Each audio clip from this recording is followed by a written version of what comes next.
Le damos una cordial bienvenida al doctor Leonardo González Gali para su conferencia que tiene el tan desafiante título de La enseñanza de la biología como medio para el análisis crítico de los discursos dominantes y brevemente algunas palabritas acerca del extenso currículum de Leo. Leonardo González Gali es doctor en Ciencias Biológicas, especializado en Didáctica de la Biología y profesor de enseñanza media y superior en Biología por la Universidad de Buenos Aires. Actualmente se desempeña como investigador asistente del Consejo Nacional de Investigaciones Científicas y Técnicas, CONICET, y como profesor adjunto regular en el profesorado de Biología de la Facultad de Ciencias Exactas y Naturales de la Universidad de Buenos Aires. Dirige el grupo de Didáctica de la Biología Evolutiva, Genética y Ecología en el Instituto de Investigaciones CEFIE, en la Facultad de Ciencias Exactas y Naturales de la UBA. También dicta clases en la Escuela Argentina de Naturalistas, perteneciente a la ONG ambientalista Aves Argentinas, y su actual línea de investigación se centra en el aprendizaje y la enseñanza de los modelos de la biología evolutiva, la genética y la ecología. Gracias, Leo, por estar con nosotros.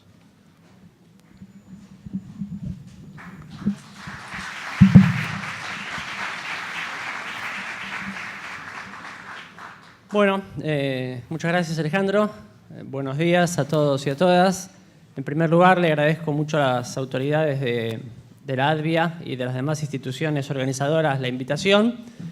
Es una gran responsabilidad para mí dar esta charla, que no va a tener que ver tanto con las cuestiones en las que trabajo habitualmente, que tienen que ver más bien con cómo enseñar biología, sino que nos van a llevar a una pregunta más general e importante, que es ¿qué biología enseñar o para qué enseñar biología?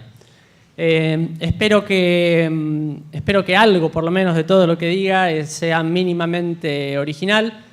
Espero que no me pase como a un famoso filósofo que un evaluador de un artículo le dijo que la mitad de lo que decía era original y la otra mitad era correcta, pero que desgraciadamente las dos mitades no eran la misma. Espero que no sea el caso, pero bueno. Probablemente algo también suene un poco polémico, también espero que así sea, porque yo al menos prefiero las conferencias que me enojan a las que me aburren, así que un poco. O las dos cosas al mismo tiempo, claro, ese sería un desafío interesante. Bueno, bien, vamos a empezar entonces. En la pregunta de para qué enseñar biología, en realidad es un caso particular de para qué enseñar ciencias naturales en nuestros casos, hay como muchas posturas que ustedes ya conocen, hay como una gran dicotomía entre pretender formar ciudadanos o pretender formar trabajadores y trabajadoras, o peor aún, consumidores. No son cuestiones excluyentes, pero por supuesto que nos llevan a poner el foco en asuntos distintos. Yo me voy a centrar en el primero de los objetivos, en la intención de formar ciudadanos y ciudadanas críticas. Y cuando nosotros vemos la literatura acerca de, bueno, qué podríamos hacer como docentes para favorecer para atender este objetivo, encontramos sugerencias tales como abordar con los estudiantes casos y problemas, cuestiones socialmente relevantes, ofrecerles un conocimiento que sea en algún sentido general útil para sus vidas, que sea útil para la toma de decisiones, etc. Por ese lado va la cosa. Sin embargo, esto de preguntarse qué biología enseñar para esa formación de una ciudadanía crítica, por supuesto que no puede pensarse fuera del contexto. No puede pensar qué tiene sentido, qué es útil, qué es interesante o no fuera de contexto. Si nos preguntamos cuál es nuestro contexto, y hablo de Argentina, pero sospecho que la cosa no cambia radicalmente en los demás países de la región, hay varias cuestiones para decir. Acá solamente señalo dos. Ahí dice pérdida de sentido de la escuela. Con esto no estoy afirmando que la escuela no tenga sentido, obviamente, sino que hay una sensación generalizada o dudas fuertes, digamos, acerca de cuál es el sentido de transitar por la escuela. Y por otro lado, una desigualdad socioeconómica que, bueno, esto depende un poco de los países y los momentos, pero en este país y momento daría la impresión que sería creciente. Esto lo podemos resumir diciendo que estamos hablando de la enseñanza de las ciencias y de la biología en el contexto de países donde imperan políticas neoliberales. Este último factor nos lleva también a revisar a qué nos referimos cuando hablamos de formación de ciudadanos y ciudadanas. Y acá también hay muchas perspectivas, pero resumiendo un poco, algunos conceptos de ciudadanía se refieren más bien a que la persona esté en condiciones de reclamar y de ejercer algunos derechos que ya la sociedad le tiene preparados, digamos. Desde perspectivas más críticas, en cambio, lo que se pretende es que el ciudadano sea una persona capaz de poner en cuestión, de cuestionar y de eventualmente modificar esos lugares para los cuales está predestinado dado su contexto social. Eso implica una perspectiva más crítica y más activa. Esto nos lleva entonces a la cuestión del desarrollo de un pensamiento crítico y está claro que para lograr eso hace falta más que intentar transmitir o que los estudiantes aprendan un conocimiento socialmente relevante. En particular, a lo que me voy a referir es al hecho de que todo sistema sociopolítico, para poder existir y perpetuarse, requiere estar legitimado en el plano discursivo. Es decir, si la mayoría de las personas, por los motivos que fueren, no acuerdan en que las cosas son más o menos como debieran ser, es difícil que ese sistema se sostenga, ¿no? Cuanto más injusto y desigual es ese sistema, más importante es este aspecto. Por lo tanto, creo que un modo de contribuir a la formación de ciudadanos y ciudadanas críticos es favorecer el desarrollo de la capacidad de poner en cuestión los discursos dominantes, es decir, los discursos que tienden a legitimar el estado actual de cosas. Y en lo que nos toca a nosotros, como profesores y profesoras de biología, muchos de los aspectos de esos discursos dominantes se cruzan directamente con tópicos que tienen que ver con la biología. Ahora les iba a mostrar unos ejemplos recientes, dos de los cuales eran videos, pero no van a ser videos porque no andan. Así que van a ser fotos relatadas por mí. El primero igual no era un video.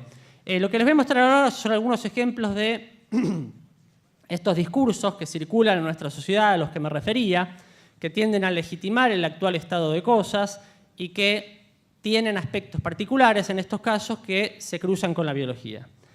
El primero es una carta de lectores enviada al diario La Nación por este señor, por Pedro Blaquier, y decía, entre otras cosas, esto. Decía Blaquier. Blaquier es un empresario, dueño de Ledesma, Ingenios Ledesma, una empresa azucarera. La naturaleza, decía, la propia naturaleza ha puesto en los hombres muchísimas y muy grandes desigualdades. Y de esta inevitable desigualdad deriva la desigualdad de las situaciones de la vida. Además, los hombres mejor dotados han sido siempre minoría. De todo lo cual resulta que son muchos menos los que están en los sectores más altos de la escala que los que se encuentran más abajo. Pretender eliminar estas desigualdades es ir contra el orden natural de las cosas y desalentaría a los más aptos para realizar la labor creadora del progreso a la que están llamados. Un canto a la vida. Bueno, uno podría pensar que esto fue escrito a mediados o fines del siglo XIX, pero no, es del año 2001. Bien, el segundo ejemplo era un video de una entrevista a este señor, que es un cirujano muy destacado aparentemente, en el cual dice varias cuestiones. Pertenece a un tipo de médicos preocupados por la desnutrición y ese tipo de cosas que tienen mucha presencia mediática. Y hablaba de la heredabilidad de la pobreza. Básicamente hacía unas cuentas el doctor Parodi y explicaba que los pobres tienen más hijos que los no pobres y que por lo tanto de acá a X años el país va a estar lleno de pobres. Básicamente eso es lo que decía. Pero no conforme con afirmar eso, o sea, ahí está el supuesto de que la pobreza se hereda biológicamente, ¿no? Ahí quedó capturado en una expresión que no lo favorece, pero menos lo favorece lo que dice.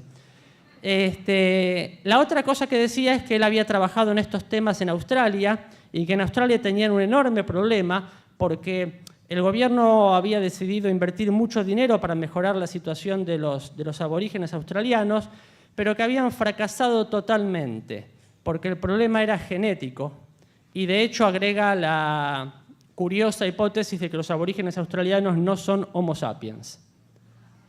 Así como suena. Bien. El tercer ejemplo era de esta persona, que es un periodista y creo que dirige una empresa de encuestas, estadística y eso, donde comentaba que el famoso descenso de la criminalidad en Nueva York, que se atribuye a la política de mano dura de Giuliani, en realidad no se había debido tanto a la mejora de la policía y ese tipo de cosas, sino a la legalización del aborto unos años antes. Gracias a la legalización del aborto, ahora, y esto es literal, los delincuentes no nacían. Bien, eso está basado en un estudio de unos economistas que no es tan bestial como la versión de esta persona.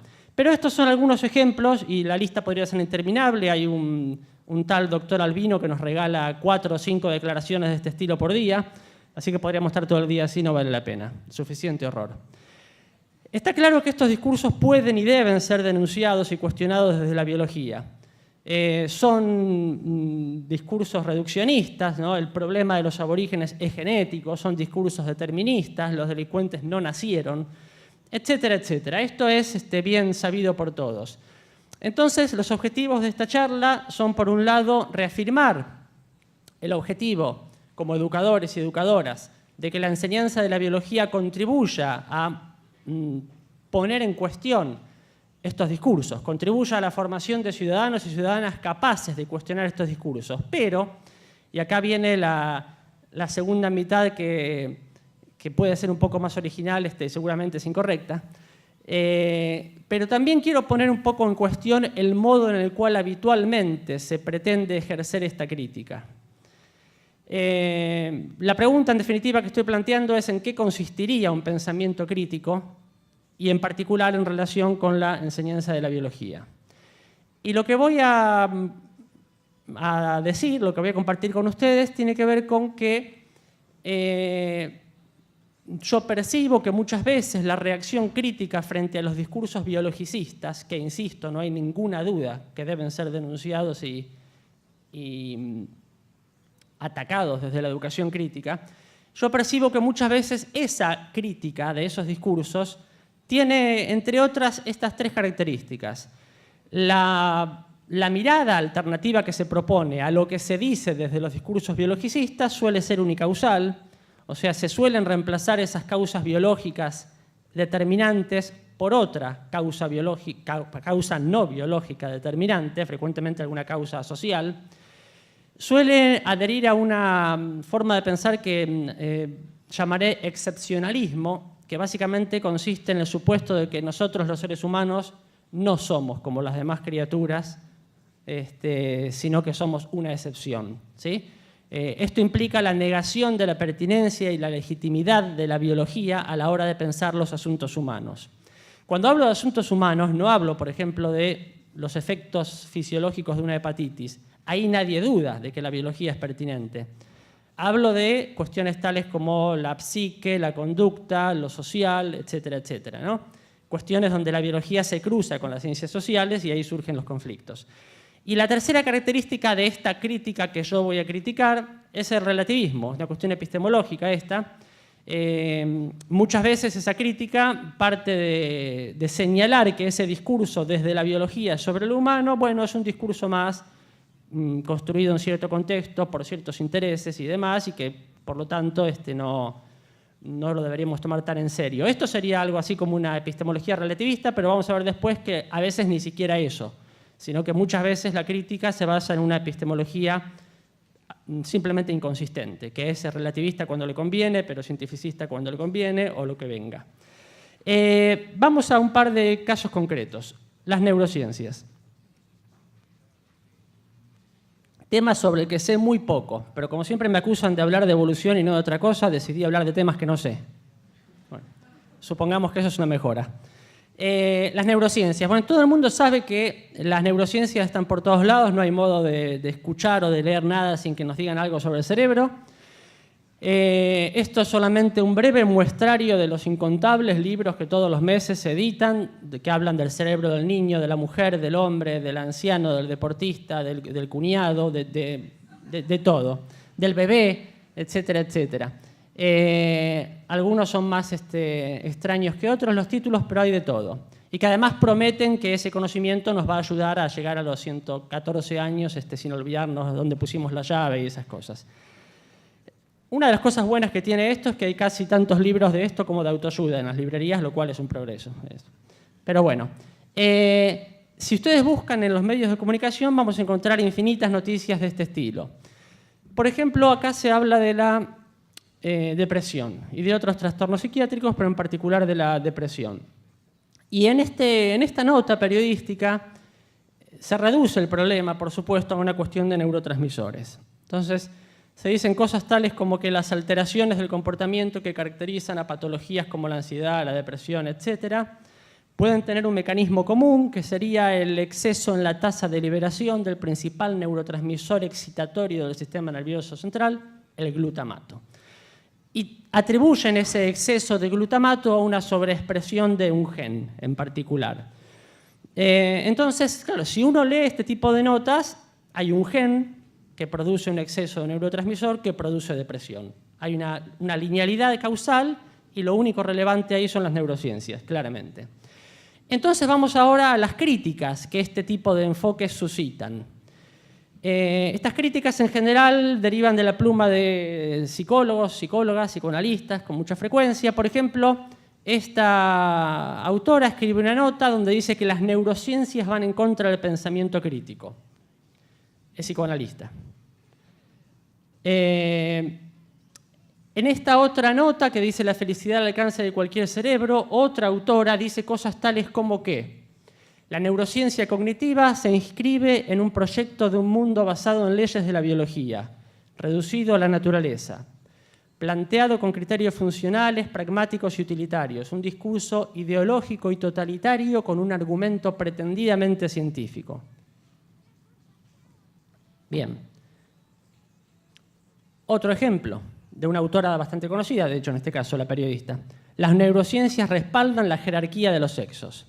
Bueno, no sé si ven a dónde va esto. Digamos, si uno se toma en serio estas críticas y al pie de la letra y no complejiza un poco más la cuestión, la conclusión es que las neurociencias son nefastas y que cualquier gobierno decente lo que debería hacer es prohibirlas de una buena vez. Bien. Entonces, sigamos un poco en la línea de estas críticas. Acá hay una de las autoras de las notas anteriores cita a otro autor, Alan Frances, y dice, según este autor, durante los últimos 15 años, 4 grandes epidemias de trastornos mentales han hecho explosión repentinamente. El número de niños bipolares ha aumentado extrañamente un 40%, los autistas un 30%, los hiperactivos con déficit de atención se han triplicado, mientras que la proporción de adultos candidatos a un diagnóstico de bipolaridad se ha duplicado. O sea, habla de una epidemia en los últimos años de trastornos psiquiátricos. Esto es interesante porque más allá de qué tan cierto es o no esto, cambian los diagnósticos, cambian las definiciones, cambian un montón de cuestiones, ¿no? A la hora de evaluar si hay más o menos gente con una condición, es complicado el asunto. Pero asumiendo que esto sea cierto, acá tenemos algo interesante porque está claro que fenómenos como estos difícilmente puedan ser explicados desde las neurociencias. Sigamos un poquito en esta línea. Un autor, Mark Fisher, en este libro, cita a otro autor, James, que dice que ratifica los importantes aumentos en la frecuencia de las patologías mentales a lo largo de los últimos 25 años. Bajo todo criterio, nos informa, la tasa de desórdenes psiquiátricos aumentó casi un 100% entre los nacidos en el 46 y los nacidos en el 70. En la medida en que estas tasas resultan mucho más altas en aquellos países que implementaron lo que describe como capitalismo egoísta, es decir, neoliberal, James sugiere la hipótesis de que la causa del incremento se debe precisamente a las políticas de este sistema. Bien, en la misma línea, este otro autor dice que el régimen neoliberal introduce la época del agotamiento, habla de que se reemplaza la evaluación externa por la autoevaluación, ¿no? La autoexigencia continua, etcétera, etcétera. De ahí que enfermedades como la depresión y el síndrome de burnout acompañen a esta nueva época. El agotamiento psíquico. Bien, volviendo al otro autor, Fisher, dice, la ontología dominante en la actualidad niega la misma posibilidad de una enfermedad mental cuyas causas sean sociales. La noción de la enfermedad mental como un problema químico o biológico individual posee enormes ventajas para el capitalismo. En primer lugar, es una idea que refuerza el impulso del sistema hacia el sujeto aislado. Si estás enfermo, es por tu química cerebral. En segundo lugar, es una noción que abre un mercado muy lucrativo para las compañías farmacéuticas internacionales, para que las compañías farmacéuticas internacionales desplieguen sus productos. Podemos curarte con nuestros antidepresivos. Bien. Esta es la última parte de esta crítica. Dice, no tendría sentido, dice Fisher, repetir que todas las enfermedades tienen una instancia neurológica. Bien. Pero eso todavía no dice nada sobre su causa, dice.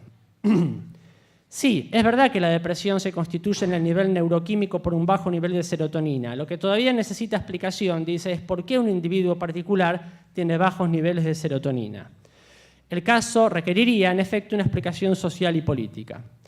Encontrar paralelos entre la creciente tendencia de las afecciones mentales y los nuevos patrones de evaluación del desempeño laboral no parece descabellado.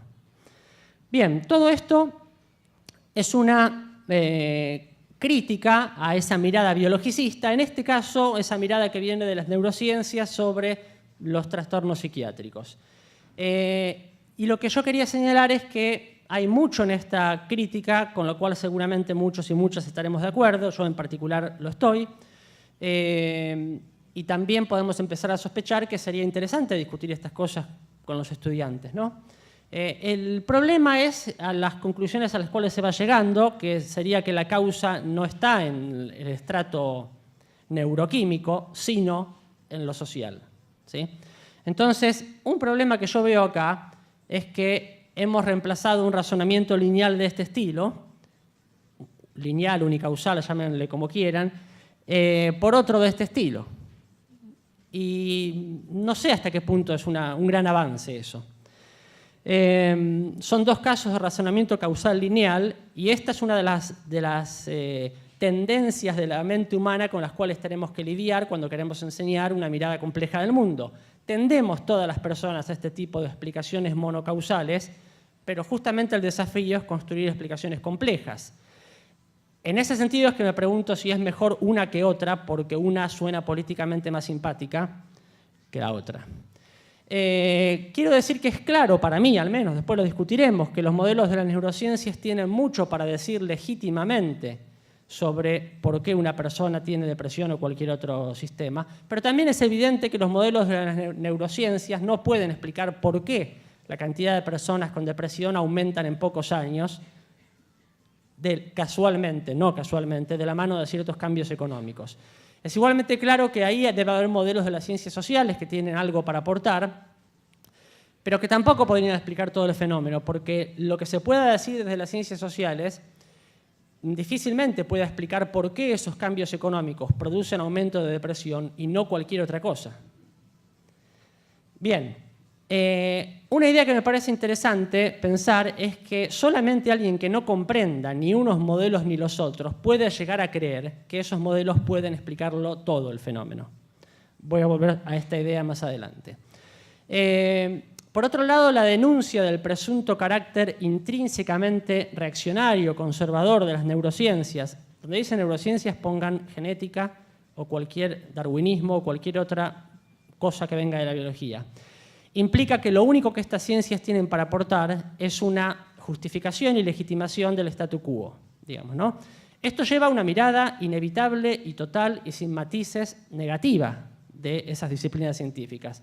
Y creo que es un problema para nosotros eso. Esto es tan obvio y tan grosero, esta crítica en algunos casos, que hace pocos días, cuando estaba preparando la conferencia, salió esta nota, escrita en colaboración por un biólogo y por una psicóloga, para decir, bueno, a ver, paremos un poquito con esta crítica, ¿no? Esto de decir que la neurociencia es de derecha. Bien, simplemente para mostrarles que es algo que está en los medios. Como decía recién, esta especie de demonización de la biología aplicada a lo humano no se limita a las neurociencias.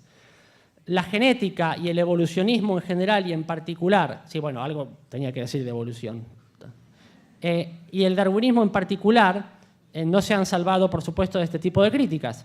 Muchas veces justificadas, ojo, no estoy diciendo que esta crítica no sea necesaria. Lo que me estoy preguntando es qué vamos a ofrecer a cambio, digamos. Un mini ejemplo de darwinismo. Esto está escrito por un ensayista y un escritor que yo respeto y admiro mucho, pero que acá se le dio por hablar de estas cosas.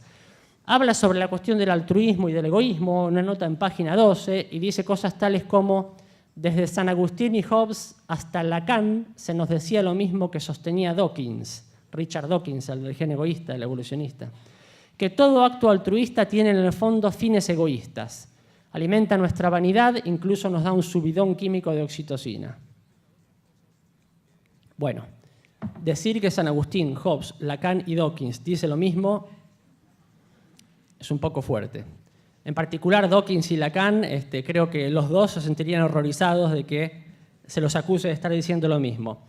Después, en una ponencia, vamos a discutir un poco qué hay acá, pero básicamente del darwinismo, aún del darwinismo más ortodoxo y más duro y todo lo que ustedes quieran, de ningún modo se deriva o se sigue que todos, en el fondo, somos egoístas. Eso no es así. O sea, solamente alguien que no comprenda mínimamente la teoría puede decir eso. Pero es otro ejemplo de lo mismo, ¿no?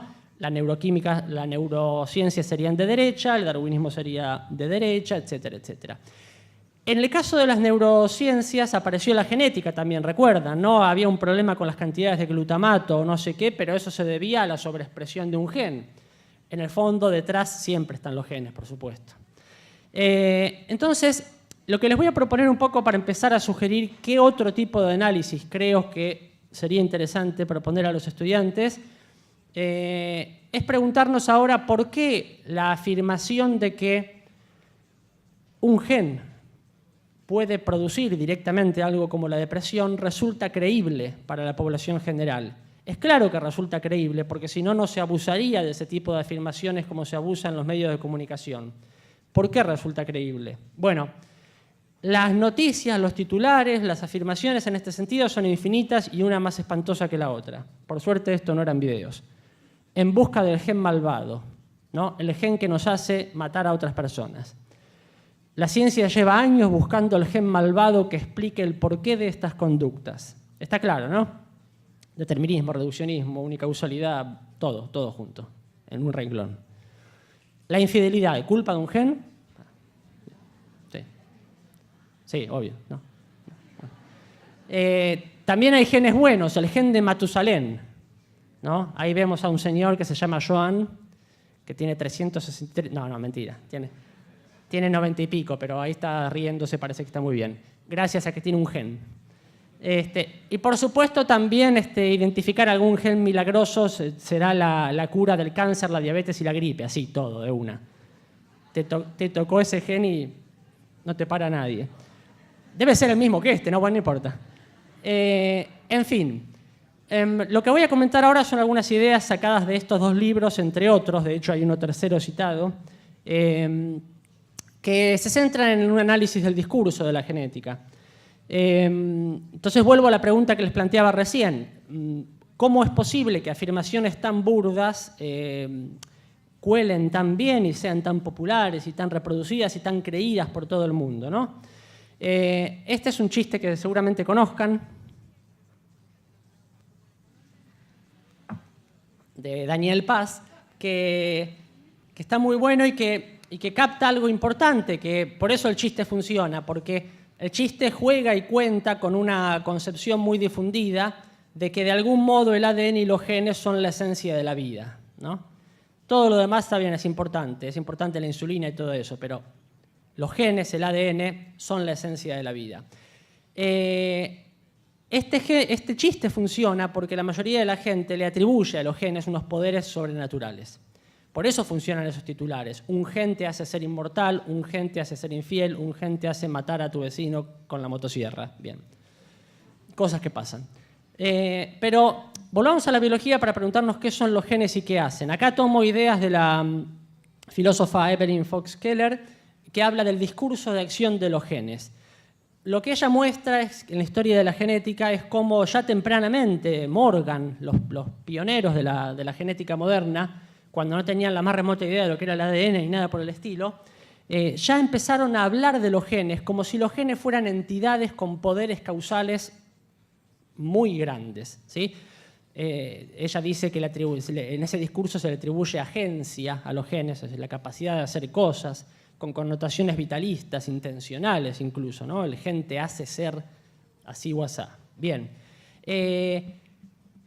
A eso ella lo llama el discurso de acción de los genes. Lo interesante de su análisis es que ella muestra cómo, a medida que la investigación en la propia genética fue avanzando, ese discurso se volvió cada vez más incorrecto a la luz de los propios modelos de la genética. Por ejemplo, y esto lo saben bien ustedes, profesores y profesoras de biología, cada vez se habló menos de lo que los genes hacen para hablar cada vez más de los factores que activan o inactivan a los genes, por ejemplo, o de regulación genética, o de expresión genética, ¿sí? Fíjense que este cambio en el lenguaje muestra un desplazamiento de la causalidad del gen en sí a factores no genéticos que hacen cosas con los genes, ¿no? Y de hecho actualmente está de moda, bastante de moda la epigenética, ya en riesgo de convertirse en algo así como la neuroquímica, entonces ya está la dieta epigenética, la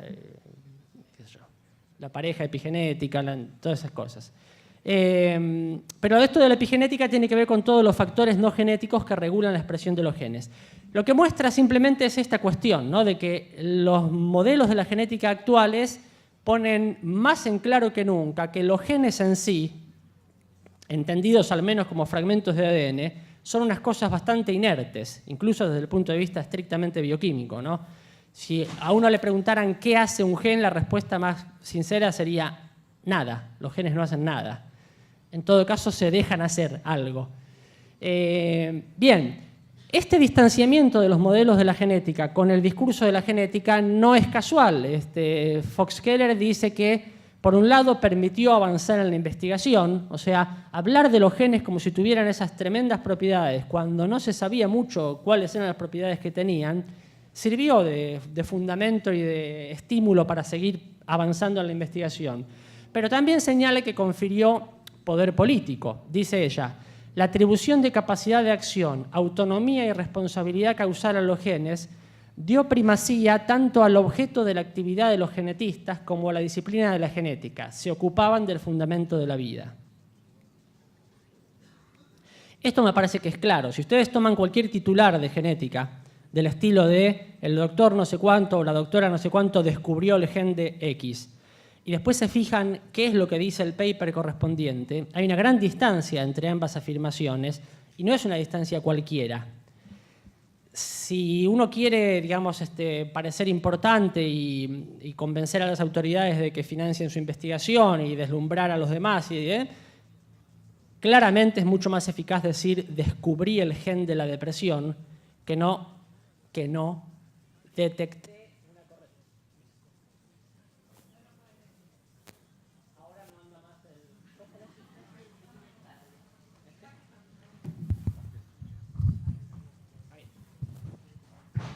No me van a detener. No importa. Decía, claramente no es lo mismo decir descubrí el gen de la depresión, por ejemplo, que decir detecté una correlación estadística entre uno de entre otros 50 genes que interactuando con otros 800 factores ambientales no genéticos cambian en 0,03 la probabilidad de que... Ya está, no descubriste nada. Bien, entonces esas sutilezas, gracias, esas sutilezas se pierden en parte por, uno podría decir legítimamente, por evitar complejidades. Bueno, los titulares tienen que ser cortos, etcétera, etcétera, pero la simplificación siempre se hace para el mismo lado, tampoco es tan ingenua, ¿no? Entonces, hay buenas razones e interesantes por las cuales este discurso de acción de los genes se ha mantenido, a pesar de que cada vez fue más incorrecto a la luz de los modelos de la genética, ¿no?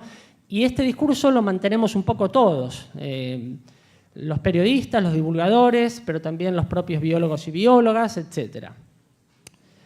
Dice Keller al respecto, nunca en la historia de los genes ha tenido la palabra tanta fuerza en la imaginación popular como en los últimos años y en consecuencia nunca ha tenido tanto poder de persuasión, es decir, poder retórico, hablar de los genes. Bertrand Jordan, que es un genetista francés, dice los medios de comunicación nunca habían hablado tanto de genética, pero la información que transmiten suele ser parcial, deformada y a veces incluso falsa. Pobre científico, víctima de los medios de comunicación, pero es del todo inocente, por lo general no, dicen. Bien, uno lo podría sospechar esto. Recapitulando un poco, en el caso de las neurociencias vimos que la denuncia sin matices de los enfoques biológicos, ¿no?, implica que la biología no es pertinente para los asuntos humanos, a eso me referí como excepcionalismo, que es solo un discurso en todo caso, y un discurso en general ideológicamente sospechoso, ahí está el relativismo, y que la causa de los fenómenos es social en realidad, de los fenómenos humanos en el sentido que mencioné antes, ¿no? Y ahí volvemos a la unicausalidad. En el caso de la genética pretendí mostrar algunos otros análisis que me parece a mí que son muy potentes a la hora de desarrollar una mirada crítica frente al discurso biologicista, pero que van por otro lado, que no es decir la genética es de derecha, sino sacar a la luz cosas como las que Evelyn Fox-Keller nos ayuda a ver, ¿no? También la cuestión de explicitar las limitaciones de los modelos. No es que las neurociencias no son pertinentes para comprender qué es la depresión, es que solo pueden explicar algunos aspectos asociados a ese fenómeno complejo que llamamos depresión. Otros aspectos requerirán otros modelos. Y quiero, para ir acercándome al final,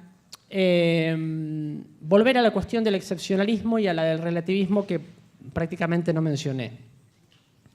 Esto del excepcionalismo ha sido muy desarrollado por un filósofo francés, Jean-Marie Schaeffer, y él dice que en buena parte de nuestra cultura impera lo que él llama la tesis de la excepción humana, que se basa en 4 supuestos.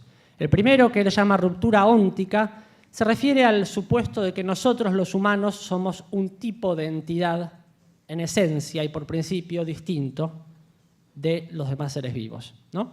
Básicamente es la negación de que somos un animal. Lo que llama dualismo ontológico es como una segunda ruptura al interior de la primera, que tiene que ver con la famosa separación entre lo que sería el cuerpo, la carne, y el espíritu, la mente, etcétera, etcétera, ¿no? Espíritu y materia, ustedes ya lo conocen. El tercer punto, que dice concepción noceocéntrica, se refiere al hecho de que en esa primera ruptura la principal diferencia estaría marcada por nuestra capacidad de pensar, ¿no?, que nos distanciaría de una vez y para siempre de todos los otros bichos sonsos que andan por ahí. Y el cuarto punto dice ideal cognitivo antinaturalista, y esto se refiere a que a la hora de pensar, de explicar lo propiamente humano, no serían ni pertinentes, ni legítimas, ni viables las estrategias metodológicas de investigación que se usan para investigar todo lo otro. O sea, no sería pertinente el naturalismo. Requeriría otro tipo de enfoques. Esto no es solo antibiologicista, en realidad en su forma fuerte también es contrario a las propias ciencias sociales. Pero en su versión más fuerte y común implica el antibiologicismo, ¿no? Esas estrategias metodológicas que usamos para estudiar todos los demás fenómenos no son pertinentes, legítimas ni aplicables para estudiar lo humano.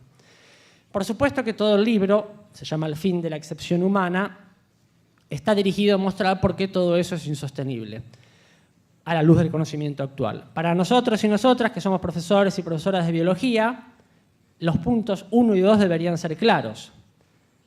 No sé, tal vez, supongo. Esta pretensión de que somos algo esencialmente distinto a las demás criaturas, si uno acepta el evolucionismo, se vuelve un poco sospechosa. El dualismo fuerte en el punto 2 también se vuelve un poco sospechoso si uno le cree algo a las neurociencias y a otras disciplinas.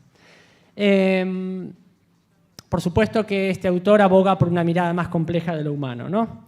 Este reclamo de una mirada compleja de lo humano que incluya lo biológico, no como punto de vista privilegiado y mucho menos único, como uno de los puntos de vista a tener en cuenta, es actualmente defendido por numerosos autores y autoras que vienen de disciplinas muy disímiles, filósofos, lingüistas, antropólogos, etcétera, etcétera. Ahí hay una lista de algunos de ellos nomás. Que básicamente lo que dicen es nuestros intentos de comprender los fenómenos propiamente humanos que más nos preocupan, la violencia, pongan lo que ustedes quieran ahí, no pueden permitirse, por así decirlo, dar por buena la tesis de la excepción humana. O sea, tenemos que asumir que, entre otras cosas, somos animales. En relación con la cuestión del relativismo,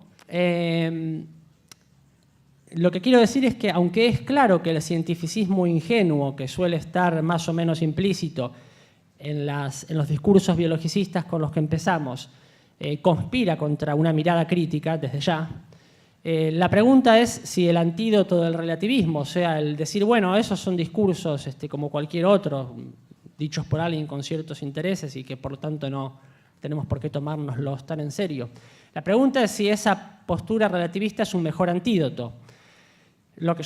Mi idea es que no es un mejor antídoto, al menos por dos razones. Primero, porque supone un mal modelo de lo que la ciencia es, y segundo, porque también conspira contra la posibilidad de desarrollar una mirada crítica. Voy a decir dos palabras sobre lo primero y después dos palabras sobre lo segundo.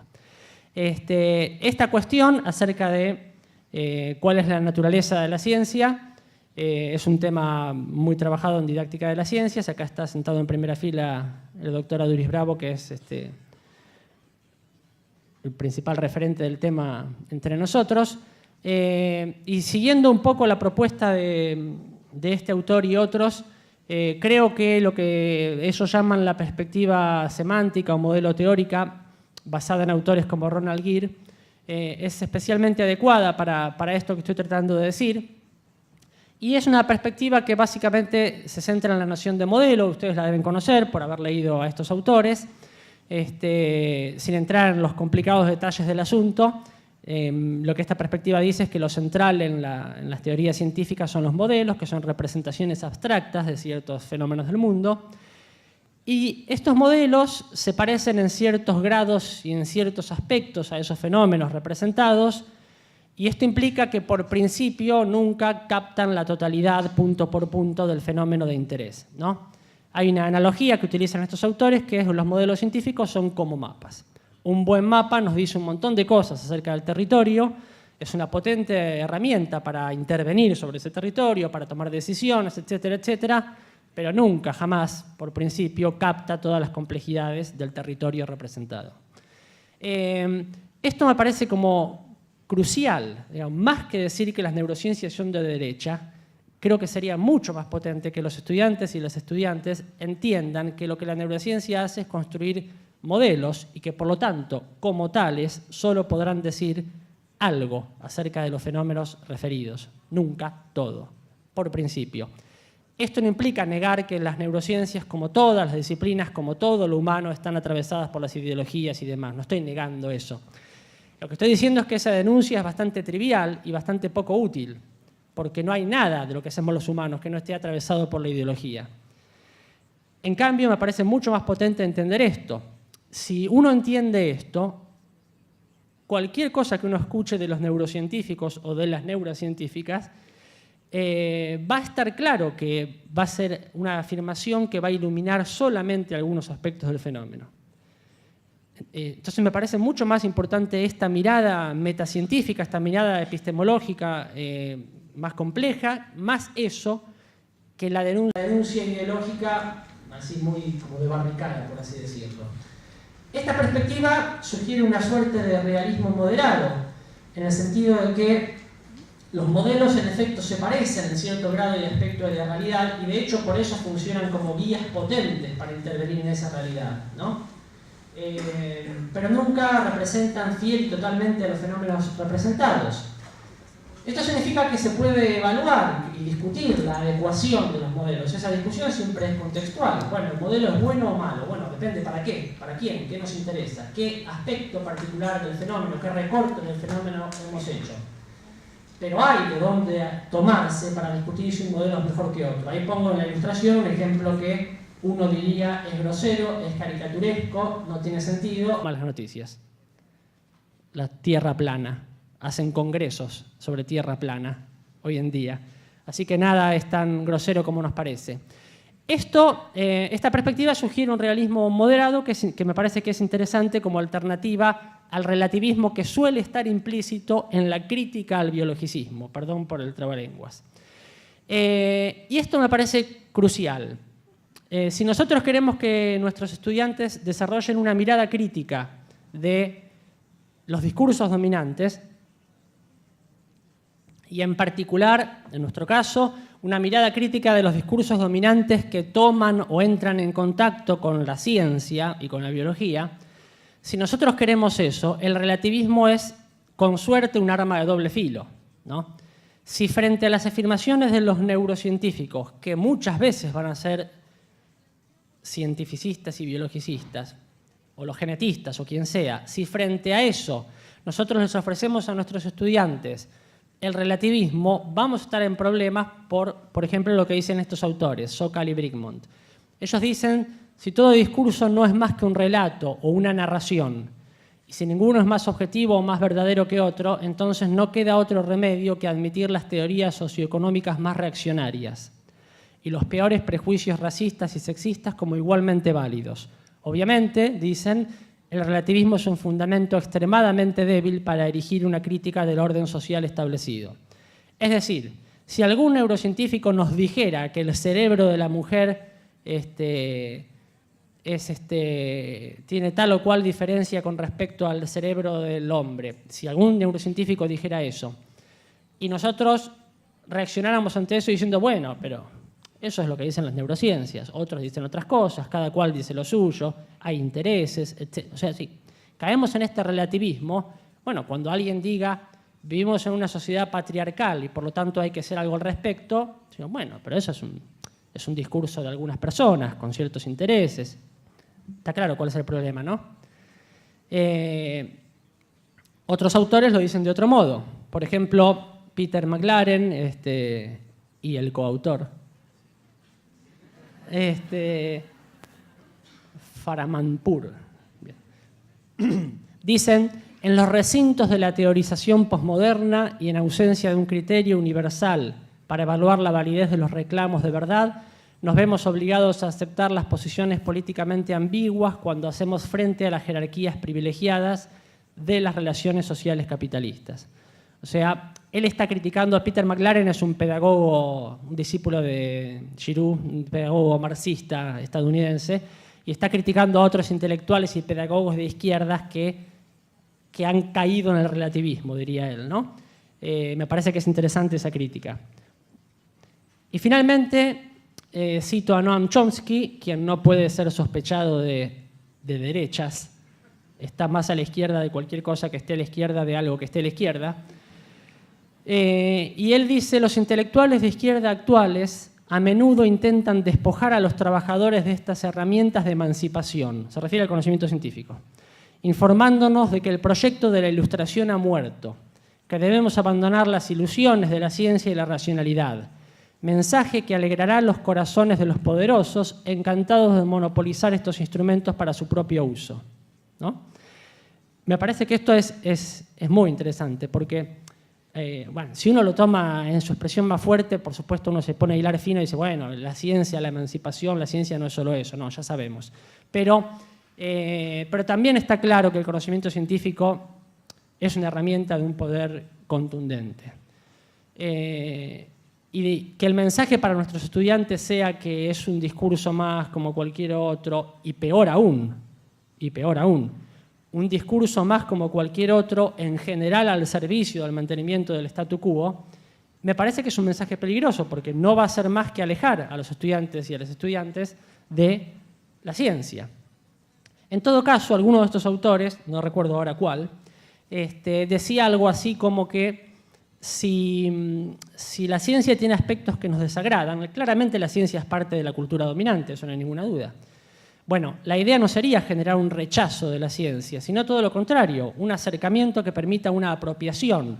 Si ustedes quieren, apropiarse de la cultura dominante para cambiarla, ¿no? Más que rechazarla. ¿Qué propongo en síntesis? Bueno, yo creo que hace falta una mirada, favorecer en los estudiantes una mirada compleja, multiteórica y en particular no excepcionalista.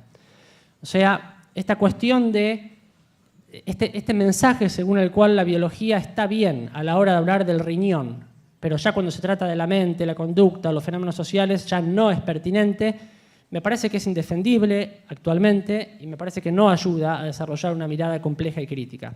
Por lo tanto, creo que habría que hacer un esfuerzo por desarrollar miradas realmente complejas, multidisciplinares y que no excluyan a la biología cuando se trata de fenómenos humanos. La otra cuestión que estoy proponiendo es tomando a autores que mencioné como el doctor Aduris Bravo y otros, esta mirada metacientífica modelo-teórica centrada en la noción de modelo y que nos permite un realismo moderado que creo que es lo suficientemente sofisticado y comprensible como para poder pensar esto con cierto rigor. Y acá insisto en una idea que dije antes. Si alguien se cree que puede existir el gen de la infidelidad, no es solo que no sabe genética, es que tiene una concepción de la ciencia que es muy pobre.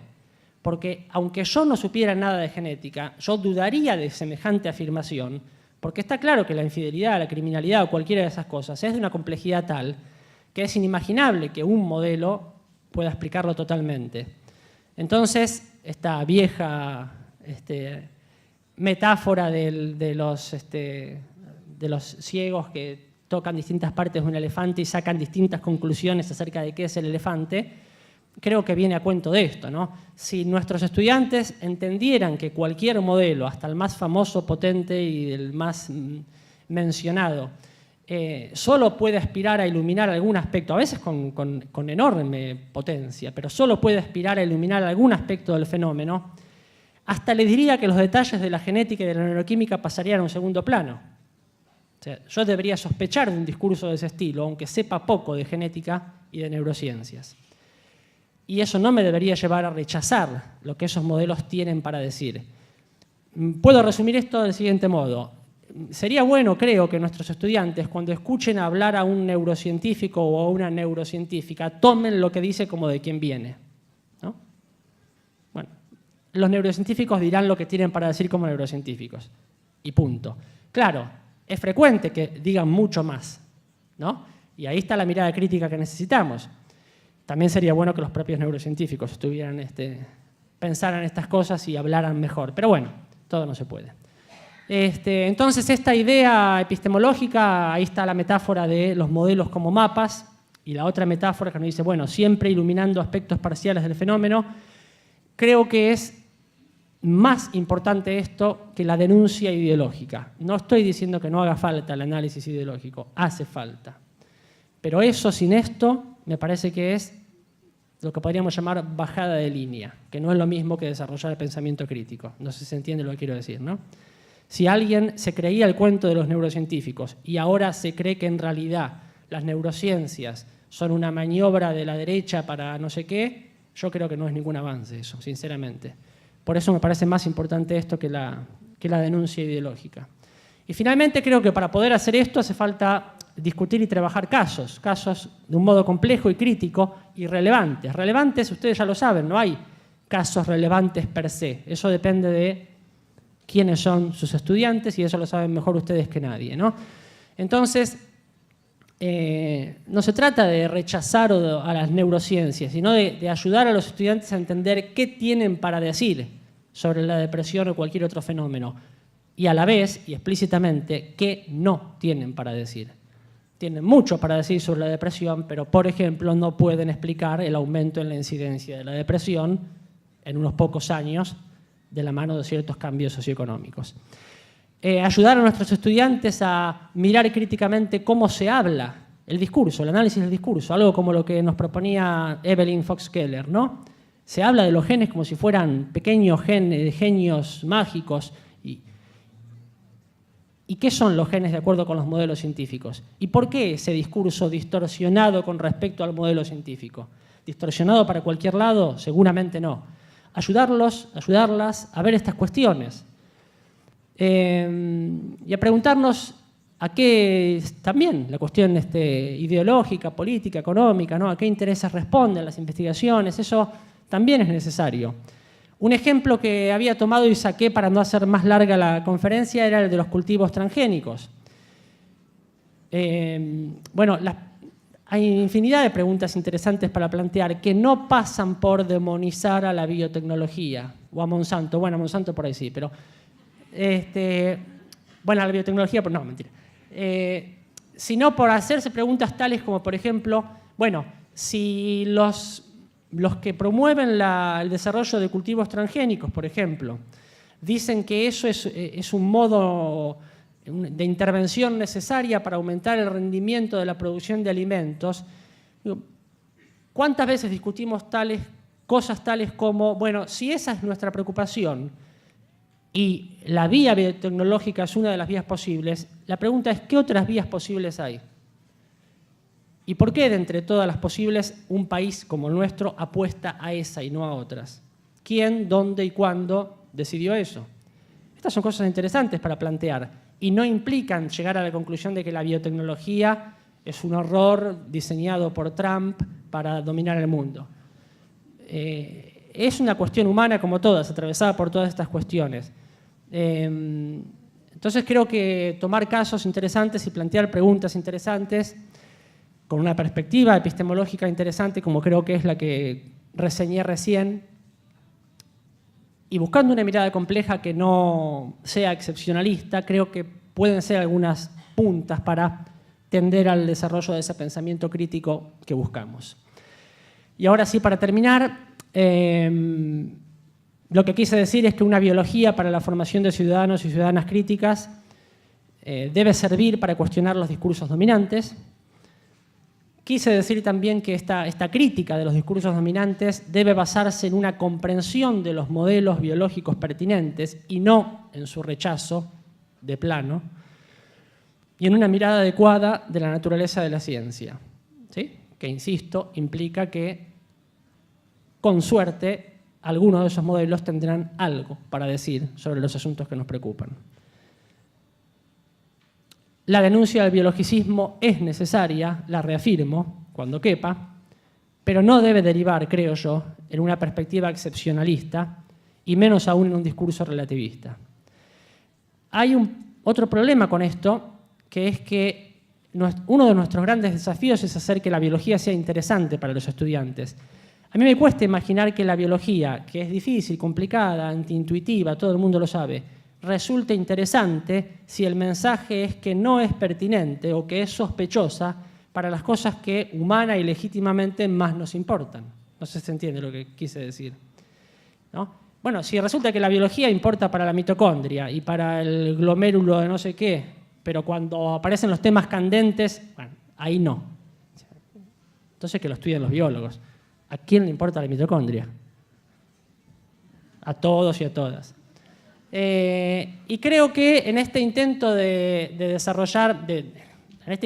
favorecer el desarrollo de un pensamiento crítico que ayude a desmantelar los discursos dominantes, los discursos que ayudan a sostener una sociedad desigual, nosotros y nosotras, los docentes, estamos en una situación de privilegio, especialmente desde el sector de la educación de gestión pública, ¿no? Creo que son muchos los aportes que podemos hacer, aunque no sea obvio cuáles son, dada la complejidad de la situación, pero creo que juntarnos a pensar cuáles pueden ser esos aportes no está nada mal.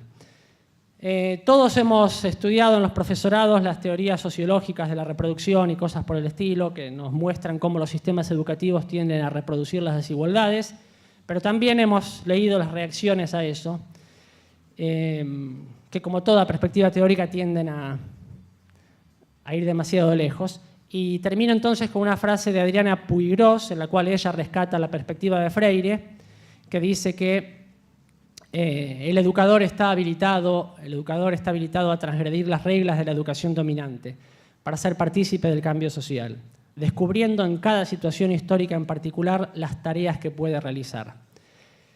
Esta charla fue un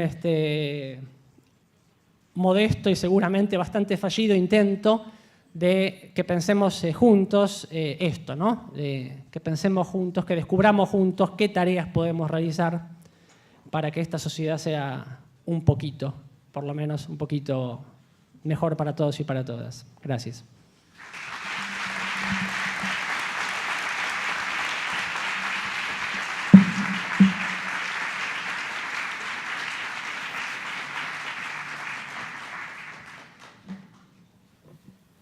Como sabemos que el tiempo es tirano, como dice el dicho, hemos previsto, anticipándonos a esto, que va a haber un mano a mano con Leonardo para discutir cuestiones que tienen que ver con estos planteos que se han hecho en esta espléndida conferencia inaugural.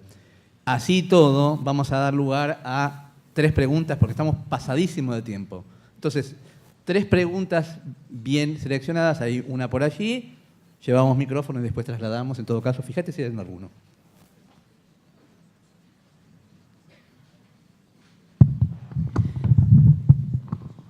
Buenos días, ¿yo puedo hablar? Sí, congratulaciones por tu charla, muy interesante. Yo soy Rejane Lira, de la Universidad Federal de Bahía, en Brasil. Mi pregunta es que usted no habló sobre la religión, el discurso religioso de los profesores. ¿Dónde se ubica este discurso en la enseñanza de la biología para usted? Bueno, la siguiente pregunta, ¿cuál es? Hay que responderla, ¿cierto? Bueno, no sé si hay una respuesta sencilla y rápida a eso, o sí sé, no la hay. No lo tengo claro. Lo que tiendo a pensar es que una de las cuestiones que enfaticé tiene que ver con este asunto de la naturaleza de la ciencia. Puse en cuestión el relativismo y bueno, el tema de la religión tiene que ver con estas cuestiones, ¿no? Uno puede... Voy a tomar un caso que conozco bastante, que es el del creacionismo científico y sus conflictos con el evolucionismo. Bien. Tengo más claro lo que no hay que hacer que lo que hay que hacer. Para decirlo rápido, muchos colegas y muchas colegas, y los entiendo porque uno no sabe muy bien qué hacer en esos casos, cuando los estudiantes perciben conflictos entre sus creencias religiosas y algo que la ciencia dice, como en el caso del evolucionismo, muchas veces la reacción del docente o de la docente es justamente adherir a una forma de relativismo fuerte para solucionar el problema, ¿no? Bueno, la religión dice lo suyo, la ciencia dice lo suyo, cada uno habla desde su lugar, dicen cosas distintas y listo. Esto suena bien y en algún sentido es cierto, pero si fuera tan así no sería claro por qué surgen los conflictos que surgen. Pero no estoy muy seguro de lo que voy a decir. Por ahí, Agustín, no sé si querés agregar algo después, pero yo creo que una de las razones que hacen que ese conflicto sea especialmente grave para muchos estudiantes o muchas personas en general es que adhieren a una forma de realismo fuerte. O sea, si yo me creo que lo que dice la Biblia es una descripción completa y literal de cómo fueron las cosas, y si por otro lado yo entiendo que lo que me dice el profesor de biología pretende ser una explicación y una descripción completa y total de cómo fueron las cosas, el conflicto es inevitable. Entonces, aunque el relativismo, no adhiero al relativismo total, yo creo que el realismo ingenuo y fuerte agrava mucho el problema. Por eso creo que una de las cuestiones súper importantes para mitigar ese problema es nuevamente trabajar la cuestión de la naturaleza de las ciencias. ¿Qué es lo que estamos diciendo desde la biología? ¿En qué nos basamos? Etcétera, etcétera. Entendiendo las diferencias también de objetivos, de propósitos y de metodologías. Pero creo que llevar la discusión a la cuestión de qué es la ciencia es fundamental. Porque creo que las concepciones ingenuas acerca de qué es la ciencia agravan mucho ese problema. No tengo una respuesta clara porque tampoco creo que la haya, si no existiría el problema.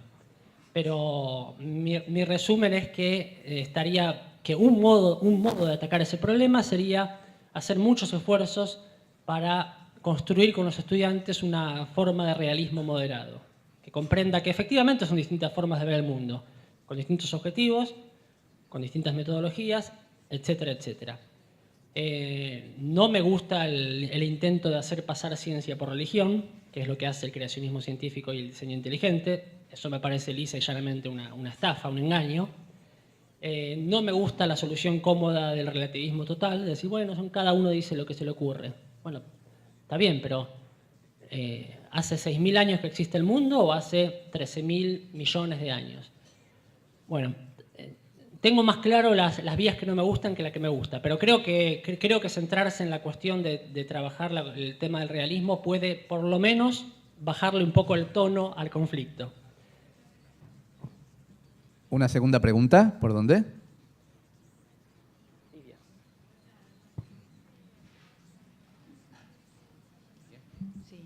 Leonardo, muchas gracias por tu Gracias. excelente ponencia. Ahora entiendo por qué me siento tan agotada frente a las nuevas generaciones. Claro, porque vienen con estos modelos perdón, de cómo hay que alimentarse, con un pensamiento crítico muy centrado en la anticiencia, por lo menos lo que me toca cerca.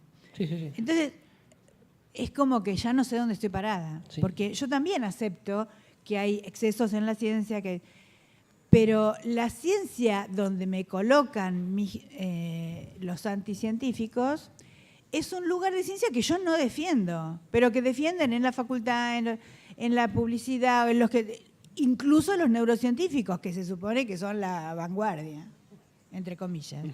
Entonces te pregunto, o sea, ahora los profesores que estamos en contacto con las nuevas generaciones, antes éramos el jamón del sándwich. Ahora, ¿qué estamos aplastados entre los modelos y los sistemas? Ahora seríamos la paleta sanguchera. Entonces, la pregunta es,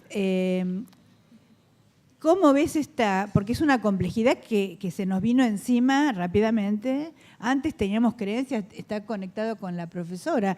Son religiones anticientíficas y religiones científicas en contra de la pseudociencia, ¿no? Sí. Y entonces los profesores, ¿cómo salimos de ese? No sé. Pero Me quedo más tranquila. No sé, pero primero comparto el sentimiento y ese sentimiento fue el que me motivó a elegir este tema, que no es el tema súper específico en el que trabajo, es una cuestión más general, pero comparto ese sentimiento. Lo que yo me encuentro en general son miradas cientificistas por un lado y por otro lado miradas relativistas y frecuentemente anticientíficas directamente. No tengo la respuesta, obviamente, o todo lo que dije es un intento de algo, pero sí creo que estamos, insisto en una de las frases del final, sí creo que estamos en un lugar de privilegio para eso, porque yo dije que sería deseable que los neurocientíficos y las neurocientíficas también tuvieran un discurso más complejo, más realista, más moderado, pero no son formados para eso, todo lo contrario. Entonces es ingenuo esperar que de un día para el otro vayan a tener ese discurso. Entonces, y por otro lado están todos los que propugnan las pseudociencias y todo tipo de cosas horrorosas por diversos motivos. Por eso no tengo una respuesta exactamente de cómo, pero comparto la preocupación e insisto en que estamos en un lugar de privilegio, lo cual implica una gran responsabilidad. E insisto en que más importante que saber qué son los fragmentos de Okazaki para esto es la cuestión de la naturaleza de las ciencias, es entender de qué va la ciencia en general. Creo que una respuesta es ponerle más esfuerzo a eso y menos a los detalles morbosos del fragmento de Okazaki y demás, que nos fascina a todos el fragmento de Okazaki.